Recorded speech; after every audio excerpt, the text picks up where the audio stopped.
Morning मंडळी. बघा आता काय नाश्त्याला बनवलंय. उपमा गरमागरम. असे काजू टाकूया त्याच्यामध्ये, म्हणजे खायला पण छान वाटतं.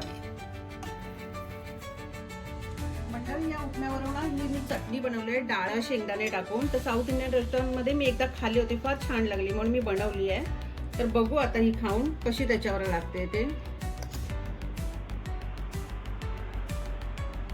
एकदम बेस्ट कॉम्बिनेशन आहे. तुम्ही बनवा आणि खा, मस्त लागतं.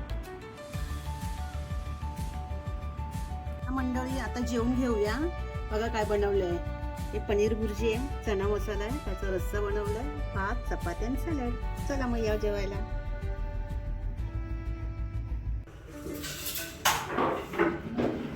आता 1 महिना होत आला असंच काम चालू आहे. इतक्या पसरात काम करणं खरंच खूप त्रासदायक होऊन जातं. पण तुमच्या सपोर्ट आणि प्रोत्साहनामुळे मला हे सहज शक्य होत आहे.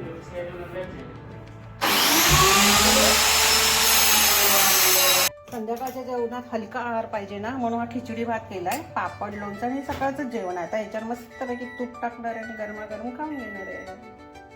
भेटूया उद्याच्या ब्लॉग मध्ये.